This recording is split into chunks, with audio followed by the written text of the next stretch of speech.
As you can see, I'm back in London.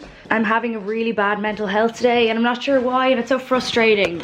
I think I could be PMSing though. I did take a pregnancy test yesterday, which came back negative, and I was kind of disappointed. So I think I'm actually just PMSing. I wanted to do kind of a book review or talk about all the books I've read this year. But before I do that, I'm going to talk about my microdosing mushrooms. Yeah, so I've been microdosing mushrooms. I'm not going to leave the link yet because I haven't done them long enough to like recommend them, if you know what I mean. So this is a little packaging they come in. It's a Denmark just know how to do things right. It's in a little I'm green plastic 97% bio-based, and as you can see they come in little pills. When I said this to people when I was like, oh, I'm microdosing mushrooms, I think people envisioned like me actually eating the mushrooms themselves, but they're condensed into pill form. So the system is it has the day plan in here. It tells you how to do it. When you take it in the morning, don't take it at night because the effects last for like 8 hours or so, and I think it gives you a bit of energy, so you wouldn't be able to sleep if you took it at night time. And then you take 2 days off and then you go back at it, and then another 2 days, you know what I mean, you repeat the cycle then. So the first day I took it, I really felt the effects immediately, and I was aware that I might have experienced a bit of a placebo effect from taking it. So I kind of took it and then tried to forget about it. So I took it and then I did a few tarot readings, and then I read Jason's tarot cards, and he said that when I was doing it my hands were kind of shaky, as if like, you know when you've had too many coffees and you're kind of like this, and I was really smiling to the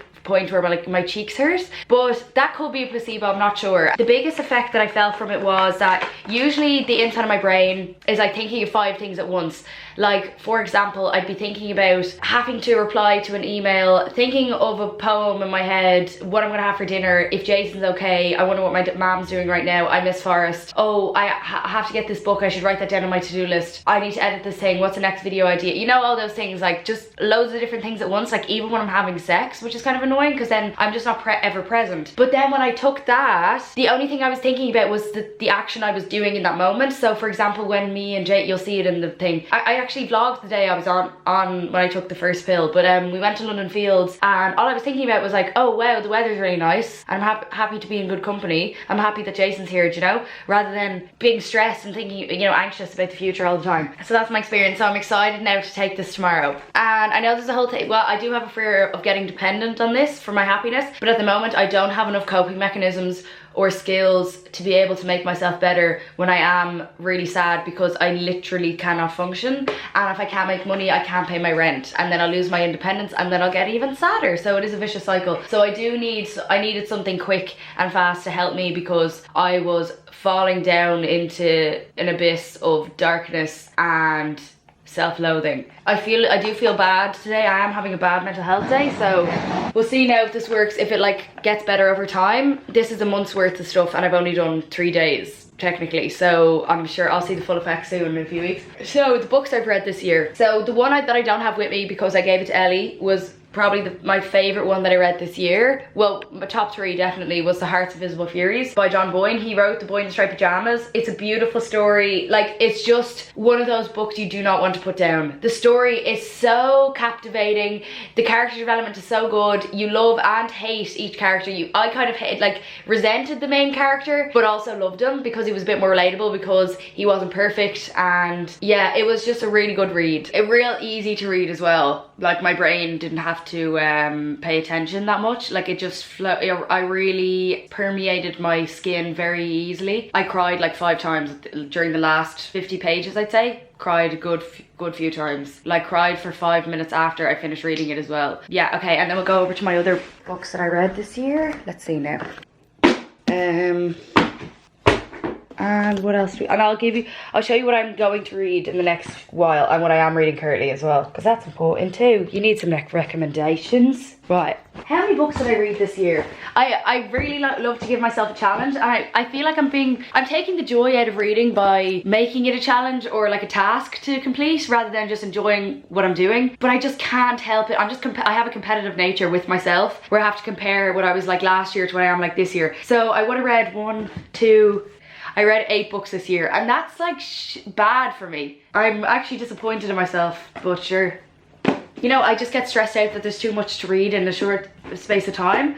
Like, I don't know how much time left I have on the planet. So the first book I read of the year was The Age of Absurdity by Michael Foley. This was a really good, like kind of a cynic's perspective on the world and how the youth is really sensitive and kind of coddled. Well, of course you're going to be sad because of capitalism. It makes it really hard to be. But he kind of has like, oh, he has a line in it being like, oh, everyone even chooses their own genders now, which I found kind of like transphobic sentiment underlying in that, so I didn't like that. Like, he says some things that I do not agree with, but I can always tell a good book by how much I've underlined things, and I underlined a lot in this, so this is crazy, of course. But who in the Western world has not been deranged by a toxic cocktail of dissatisfaction, restlessness, desire and resentment? Who has not yearned to be younger, richer, more talented, more respected, more celebrated, and above all, more sexually attractive? Who has not felt entitled to more and aggrieved when more was not forthcoming? It is not possible that a starving African farmer has less sense of injustice than a middle-aged Western male who has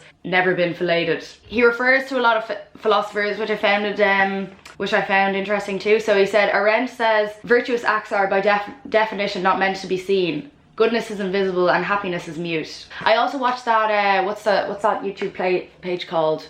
You know one, what's that YouTube page, the YouTube channel called? School of Life has a video that's called The Road to Hell is Paved with Good Intentions. And then Flaubert, is that how you pronounce it? I don't know. Stupidity, selfishness and good health are the 3 prerequisites of happiness. Though if stupidity is lacking, the others are useless. So true about that as well. The pursuit of happiness is intrinsically self-defeating. Rejecting issues, which often feels liberating, is actually enslavement. One of capitalism's most successful confidence tricks is its promotion of the illusion that anyone could make millions. But there is room at the top for only a few, and few have the aptitude to claim a place. And that's only in the first 10 pages I've underlined stuff. I have a love-hate relationship with Michael Foley. Like, it's kind of like, it's giving me daddy issues. It's giving me, I'm a bratty, ungrateful daughter, but I don't agree with my dad's political views. It's giving me that, but also he's very intelligent and knows what he's talking about, but sometimes he can lack a bit of empathy, you know? It's just that one thing he said where it's like, oh, people are even picking their own genders now. I wish he just didn't say that. Regardless of that, he has made some good points. Like, to the point where I could reread it. Actually, to be honest, I feel like rereading it now, even looking through those quotes. And then, what's the next book I read? The Bell Jar. I'm sure everyone's heard of it. Now, I have read reviews on Goodreads, and my For You page is full of like movie and book reviews, and a lot of people have said that Sylvia Plath is a racist. I'm obviously just ignorant, and as a white person, I didn't notice, but to be aware of that when you're reading it. But I did enjoy it. And underline a few things. I just think she has a beautiful style of writing. But I'm a cliche. Well, I'm depressed. I know. I was so teen angsty as a 15-year-old. I probably told the story before. I just have a tendency to constantly repeat myself. When I was 15, in my old room, in my family home, so my OG house, if you know what I mean, like proper Celtic Tiger gaff that never got finished getting done up. We bought like a fixer-upper in the Celtic Tiger, and then because of the recession, my family had no money, so we had no money to do it up. So it actually ended up on Ugly Irish Houses. I can insert pictures of it here. So my house was like the weirdest buzz ever. So we couldn't do it up per se, so you know, the floors were a bit weird and the doors and the stairs were old. My mom painted every single room a different colour. It was actually enjoyable to live in though. So we had a different colour for each room. That's besides the point. But anyway, as I was saying, when I was angsty and 15, I had a Sylvia Plath poem sharpied on my wall. No regard for my parents' space at all. Just fully sharpied on there.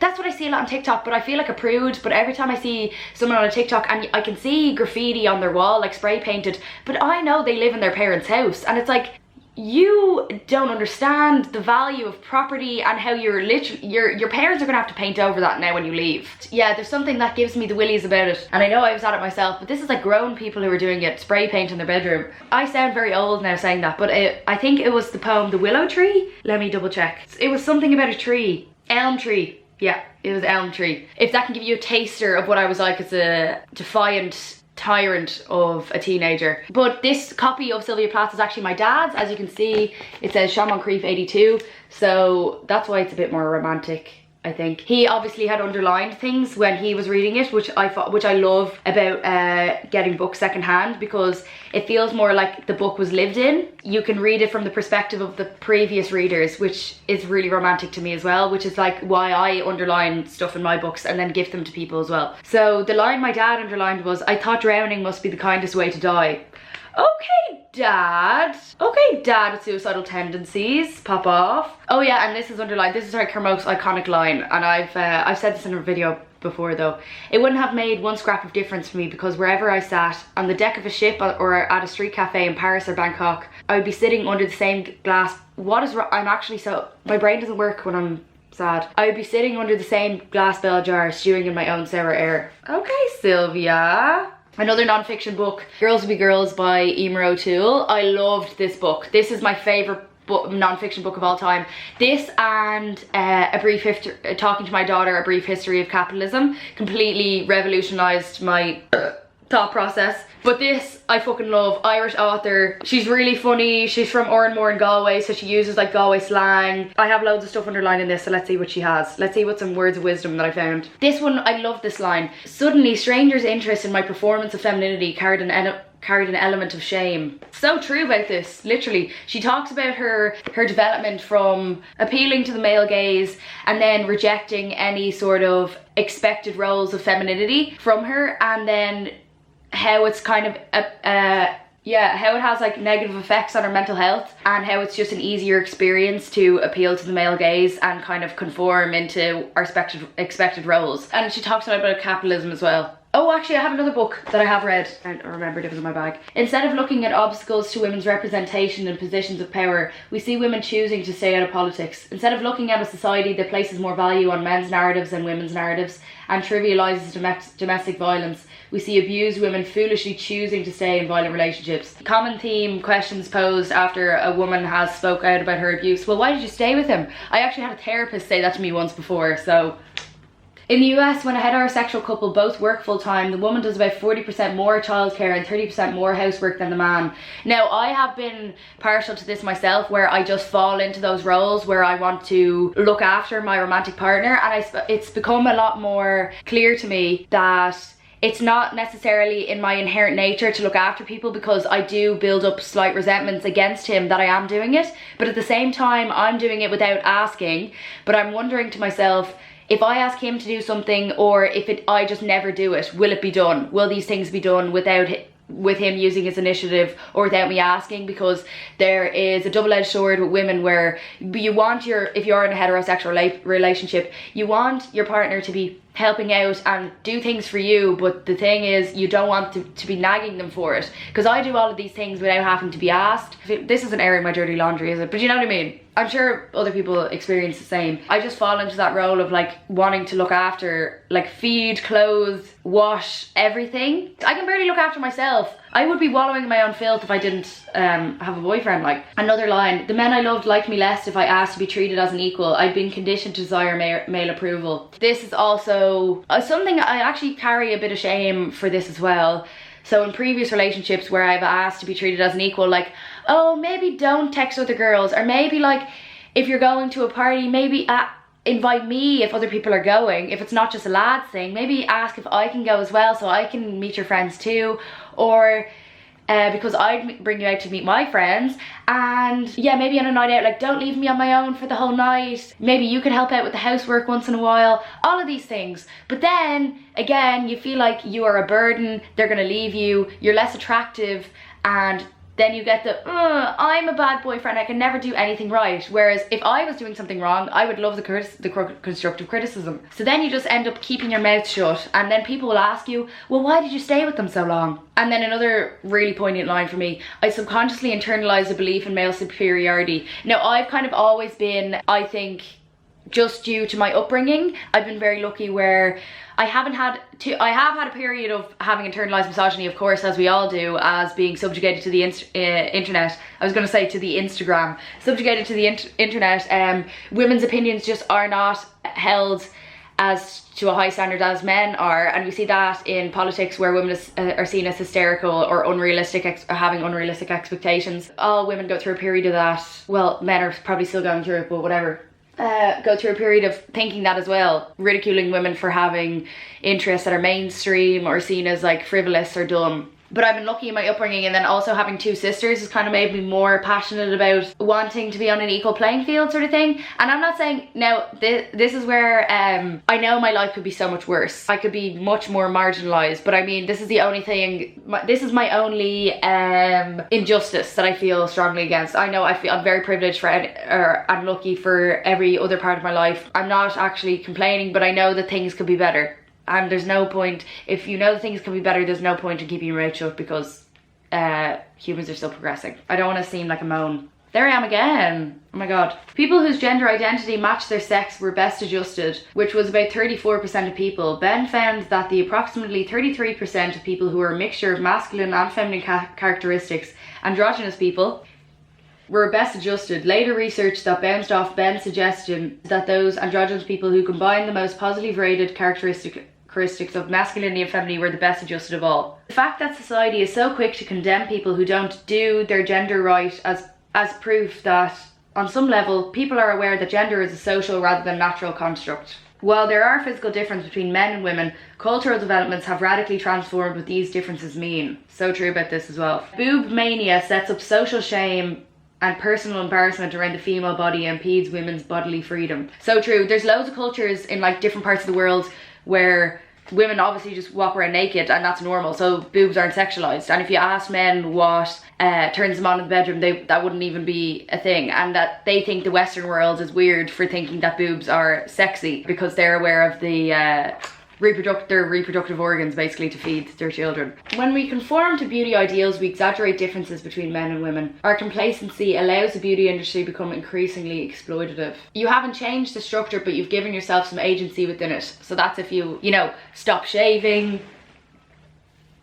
or I know you probably can't even see, but I have like fair leg hair and don't really have any armpit hair, but that's the best I can do. One of the untruths about feminism is that it's anti-fashion and anti-adornment. It's anti-fast fashion, I'd say, because of the exploitation of women all over the world. I'm not going to pop off because I know it's annoying. I'm opposed to the kind of fashion that strengthens an oppressive ideal of female beauty and that upholds a binary gender system. So I've been learning obviously a lot about non-binary since non-binary day. I always thought was like, I don't care what anyone calls me, anyone can call me any pronoun, I don't mind, and I think gender is stupid because it doesn't make any sense. And then I was like, okay, maybe I'm non-binary, but then I was like, oh, I'm gonna look like I'm an attention seeker if I'm like, these are my new pronouns, everyone call me they and them. But then I was like, oh, that's me having internalized shame or non-binary phobia. So I was like, oh, well, anyone can call me whatever I want. And then Jason thought I was going through a phase. I got like I was flattered when someone called me a boy before, and I was like, oh, okay. But that, I think it's because I just think I'd have an easier experience if I was a boy. But I do think I actually do have kind of masculine features, and I wouldn't necessarily categorize myself as like woman, girl. So I'm like, maybe I'm just somewhere in the middle. But sure, I actually just don't care enough. I'm not having like I'm not having like a gender identity crisis. I just decided that I actually don't care. And that's how I learned that non-binary is just you can be any pronoun. It's not just they and them. So yeah, it's just the rejection of a binary. It's not a new gender, which I thought it was, because I was just like, oh, there's no point in me learning in it because I'm accepting of everyone, you know? But there's always more learning you can do. Okay, another one. I need to go on to the next book now. I've been talking for half an hour. But if we're going with social characteristics of women, we might also suggest that representation in politics is unfeminine. Conformity to socially constructed categories of femininity is not in itself a positive end. We wouldn't be able to vote, have careers, or own property if the women of the past had made a virtue of adhering to feminine behaviour. Young women are conditioned to costume themselves in an aesthetic congruent with the sex and porn industry, yet are blamed for doing so if they get word. Like, I go through phases where it takes me like a month to read something, or it takes me like 2 days or a day. What did I read next then? This, I think. This I started actually last year. I started last August. I read, because look how small the writing is. And that would take ages. And something about John Steinbeck is my dad's favourite author, so I'm like, oh, I want to read him to be connected to my dad more. You know, that kind of way? But there's no good development of female characters at all. They're all hysterical, crazy, murderers, conniving, cunning, deceitful, like just really like tyrants. Like every woman he writes about is just bad, or they're just dumb. Again, this took me ages to read, but then I started again once I moved back to London after Christmas, and I did enjoy it. Like, he had a really good, yeah, just a really good author. I love the way he writes though, so I probably will read a few more. I have The Pearl by John Steinbeck. I think I read this next, Where the Crawdads Sing. Cried so much. Beautifully written, nature, like she studied, she was a botanist or something, a wildlife scientist in Africa, so she knows like the names of all the flora and fauna. Oh god, it's so good. Like, I wanted to inhale the whole book. And I remember she describes clouds as thick tufts of cotton, and it's such a simplistic way to describe them, but for some reason I was like, that is so beautiful, and then I used it in a poem, so it gave me a bit of inspiration. And look, like, I have this line underlined: loneliness had become a natural appendage to Kaya, like an arm. Now it grew roots inside her and pressed against her chest. Oh, I loved this book, and I can't wait for the movie to come out. Probably, oh yeah, Sister Outsider. Oh, I love Audre Lorde. It's like a collection of her poems, letters, short stories. Oh, it's just really good. The way she writes is absolutely insane. So beautifully written. Because, you know, sometimes me being interested in poetry or liking poetry makes me feel pretentious, and then I start slagging myself and I hype myself up. So even though I enjoy it myself, but I'm just like scared of getting ridiculed because I care too much what people think.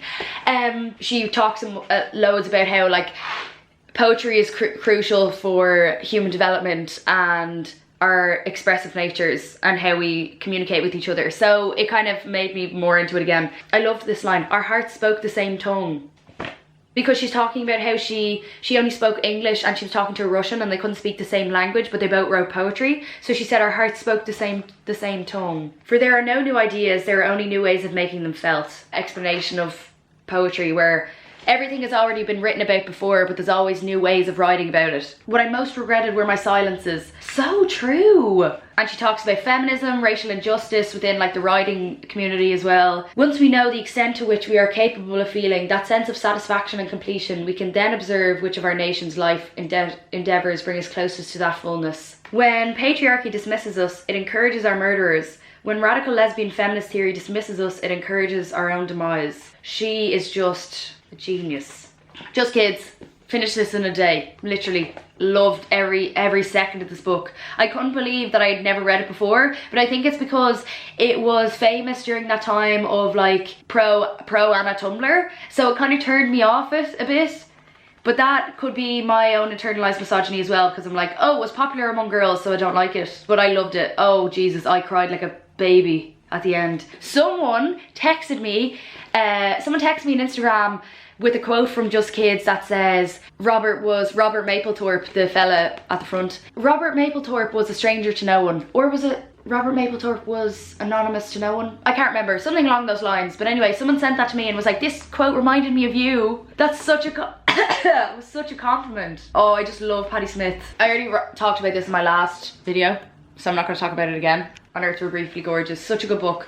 But I left this in, I had like 10 pages of this left and I left it in Jason's bag, so I finished it. You know when you start reading something and you're like, oh, this is really good, I actually can't stop. I read this in like one sitting. I'm showing off now. I read this in one sitting. No, I literally am just unemployed, so I can do that. Anyway, this is really good. Oh, I just love Emma Dabiri. I read Don't Touch My Hair, which was such a good, it was fun, like she's funny, it has the good Irish slag. You know, she criticises capitalism a lot in it and how we can't eradicate feminism without the abolition of capitalism either. Why won't my words leave my mouth today? She's just, oh yeah, she's brilliant. Good intentions and spontaneity are not adequate in the face of relentless, oppressive and powerful, well-financed military and economic political systems. Yeah, and she doesn't use the word ally. It's because ally is inherently like a victim and a savior, so it kind of contributes to like the savior complex that white people have sometimes and is condescending, so she uses coalition instead, which is so fair enough, like so fair. And even if you think you're not racist, because like obviously I'm with the system I'm in, I have some inherent racist, what's that called, tendencies probably, because I can't see from another person's perspective if I'm not them, which is so dumb. But anyway, so you always have to keep learning and always ask questions, and double question yourself as well every time you make a decision. Are you doing this for yourself? Are you virtue signaling? Are you doing this to make yourself look better? Or are you doing this because you actually want to make a difference? They're all the books then that I read this year. And on my to-do, what I'm reading currently is The Song of Achilles. Jason says I remind him of Achilles in this book, if anyone has read it, like with the blonde curls. And like I said, Jason says I look like a boy, or I have masculine features, but he's into it as well. He's a boycon. And then I'm going to read, I already showed this though in my last vlog, but anyway, I'm going to read The Coddling of the American Mind, just in case you haven't seen my last vlog anyway. How good intentions and bad ideas are setting up a generation for failure. Oh, and it says how to do CBT at the back. Oh, sham alive, I seriously need that, so that's good. And then I'm going to read Wuthering Heights, and then I'm going to read The Blind Assassin by Margaret Atwood. All given to me by Ellie. But the Wuthering Heights is my dad's copy as well, so we all just like, look. Oh, it used to be owned by Rory Dooley in 5A, and then my dad stole it. So cute. I think my dad used to steal books from the library, so that would make sense. Look how worn it is, and look, it's all written. Yes, loads of stuff underlined. I'd say my dad did English in college.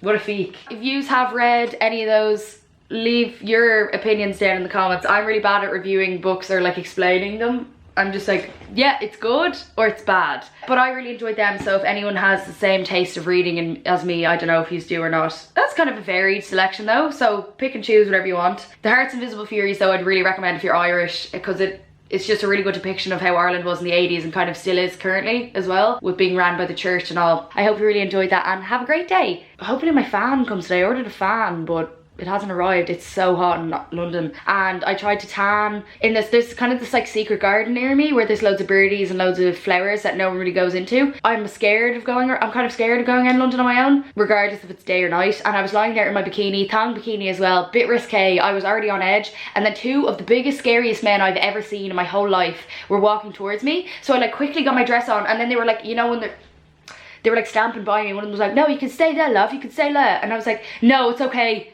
I'm going to go anyway. And then I went home, and then I was too scared to leave my house again. So I've just been at home then all day. I do have friends I could text, but I'm actually just embarrassed from that whole ordeal that I'm not going to go out again. Anyway, thanks so much for watching. I hope you have a great day, and leave your own book recommendations if you think I'd like anything. I do have a huge list of things to get through, but I'm on kind of a roll with reading right now, so I think I could get through them. I think I could do it in the next month or so. I think I could actually finish the 3 of these by the end of August. This is a fat one, like, so yeah, I think I could. Like I said, I am unemployed. I am trying to look for a job, but like something that I really, really want to work in, because I just want to resign from the internet. I really, really want to resign from the internet. I'm making enough money to support myself, financially support myself, and live in London, which is really expensive.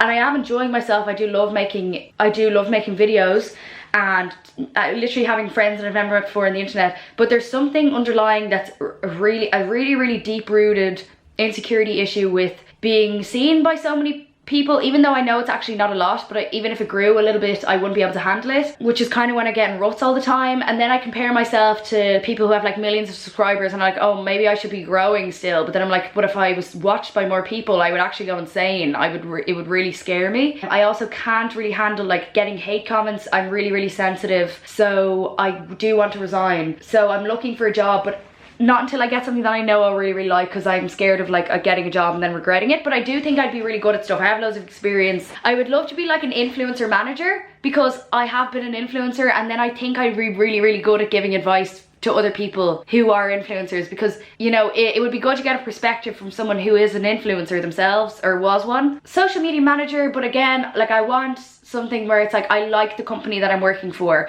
I also do have a diploma in fashion buying and sustainable development, so I could be a sustainable coordinator or fashion buying assistant. But then a lot of things like contribute to my ethics, so there's some companies that I want to apply for, but then you know it's fast fashion or it's a leather shoe company, you know, all of these things. So I'm really on the hunt for something that I'm gonna really like. But then again, it is hard to get employed because I've been out of work for so long, because I've just worked for myself. And I would just love something to get out of the house, because I've worked in retail and like hospitality for so long. I want to progress. I want to get like a head office job or something where I'm really using my brain, because I've done that for too long. Like the only reason I became self-employed was so I wouldn't have to do that. Anyway, thanks for watching. Bye. And then this part of the video is sponsored by Skillshare. Shout out to Skillshare, thank you so much for always supporting me and helping me pay my rent. So if you're not aware what Skillshare is, it's an online learning community with thousands of online classes, which you can utilise at any hour of the day, which is my favourite feature, because sometimes I'm up all night or I don't want to leave the house, so that's why I like using it. You can use it to learn something new or master an already existing skill that you have. All the classes are provided by experts and pre-recorded, so can suit your schedule without the pressure of in-person classes. Like I said, social anxiety. They have anything you can think of, from gardening and nutrition to digital marketing and creative writing. And of course, they have tons of classes on tarot cards and spirituality, which is more my buzz. If you want to try it out for yourself, the first 1,000 people who use the link in my description will receive a 1 month free trial of Skillshare premium membership. Thanks again, Skillshare, for sponsoring this video.